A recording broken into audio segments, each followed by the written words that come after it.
Get change करो। चलो हाँ यार रुकी थी। धीरे धीरे चलो। हाय गोड़ी ଭିତରେ ଲାଗିଥିଲେ ଦେଇଦେବ ଗାଡ଼ି ମାତ୍ର ତ ଗୋଡ଼ି ନାହିଁ ତୁ ଭିତରେ ଯଦି ପଶି ନାହିଁ ବୋଲି ଗାଡ଼ି ଦେବା କଷ୍ଟ ହେବ ଏଇଟା କିନ୍ଦିରେଇ ଦେବ ନା ଚକାକୁ।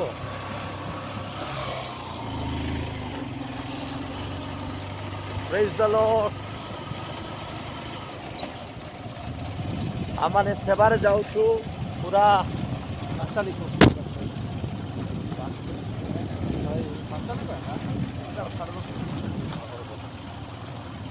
प्रार्थना करंतु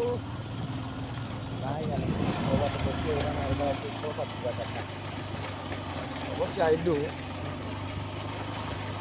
ଯାଇଥିଲେ ଭଲ ହେଇଥାନ୍ତା।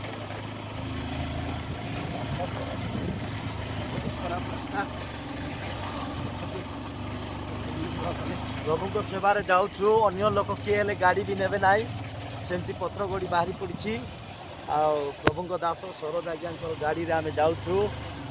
ପ୍ରାର୍ଥନା କରନ୍ତୁ ତାକୁ ପ୍ରଭୁ ଆହୁରି ଆଶୀର୍ବାଦ କରି ବଡ଼ ଗାଡ଼ି ଦିଅନ୍ତୁ 4 ଚକିଆ ଦିଅନ୍ତୁ। आमेन।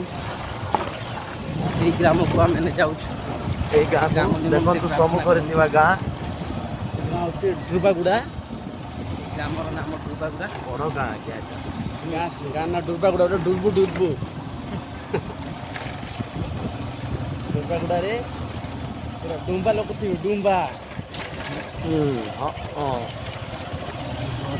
ଆଜ୍ଞା ନମସ୍କାର ଭଲ ଅଛ କି? ଭଲ ଅଛନ୍ତି ସମସ୍ତେ।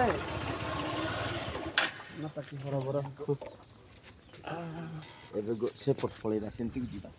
କେଉଁ ଗାଁ ଏଇଟା କହିଲେ? ଡୁବାଗୁଡ଼ା ଆଜ୍ଞା। ଆଜ୍ଞା ଡୁବାଗୁଡ଼ା। ଡୁବାଗୁଡ଼ା ଭଲ ଅଛ ନାଇଁ କି? କି କାମ କରୁଛ? ମାଟି କାମ କରି ସେଟା ମାଟି କାମ। ପଟେ ପାଣି ରହୁଛି ତ ହଉ ହଉ ପାଣି ରହିବାକୁ ହଉ ହଉ ହଉ ପାଣି ଯିବା ପାଇଁ ହଉ ଆମେ ସେପଟରୁ ଆସିଲୁ ବିଷମ କଟକରୁ। ଆପଣମାନେ ଭଲ ଅଛନ୍ତି ତ? ଭଲ ଅଛନ୍ତି ଆଜ୍ଞା। ହଁ ହଉ ଧନ୍ୟବାଦ। ଆଉ ପ୍ରଭୁ ଆପଣମାନଙ୍କୁ ଆଶୀର୍ବାଦ କରନ୍ତୁ। ଆଉ ହଁ ଏଇଟା ଡୁବାଗୁଡ଼ା ଗାଁ ନାଇଁ? ହଁ ନିଦରୁ ଏମିତି ନିଦରୁ ଇକା କ୍ୟାମେରା ବାକି ଆମେ ହଉ ଧନ୍ୟବାଦ। ଆଜି ଆମେ ମାଆଙ୍କୁ ଭେଟିଲୁ ଆଉ ପ୍ରଭୁ ତାଙ୍କୁ ଆଶୀର୍ବାଦ କରନ୍ତୁ। ଆଉ ସେମାନେ ମାଟି ଭୋଉଛନ୍ତି। ଆମେ ଆସିଛୁ ପ୍ରଭୁଙ୍କର ସୁସମାଚାର କହିବା ନିମନ୍ତେ। ଆଉ ଆମେ ମାଆଙ୍କୁ ଆମେ ପ୍ରଭୁଙ୍କର ସୁସମାଚାର ଦେଉଛୁ। ସେ ପ୍ରଭୁଙ୍କୁ ଜାଣିନାହାନ୍ତି। ଏମାନେ ଆଦିବାସୀ କନ୍ଧ। ଏଇଟା ହେଉଛି ଆଦିବାସୀ ଏରିଆ।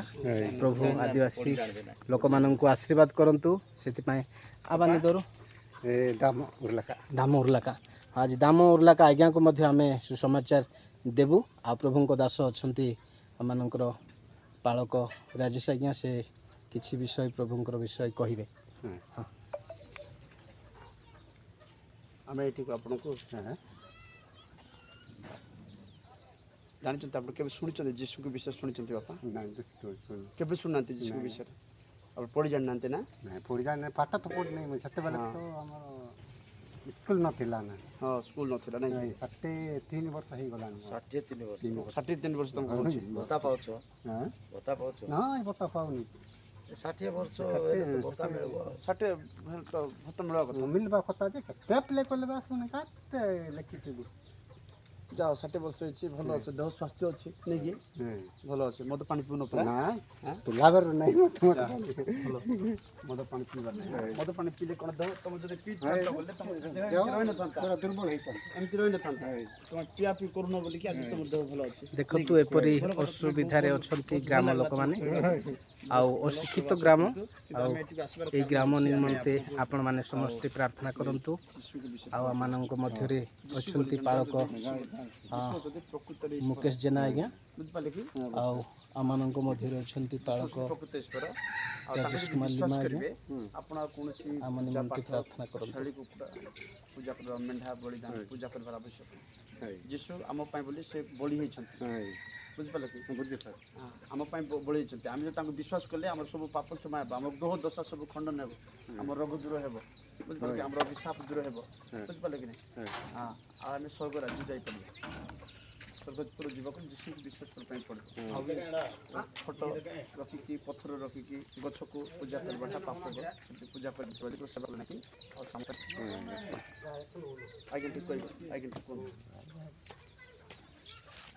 ସେଇଠି ପଳେଇ ଯାଉଛନ୍ତି ଆଜ୍ଞା ଟିକେ ରୁହନ୍ତୁ ଆସୁଛୁ ନା ପଡ଼ିଯାଉ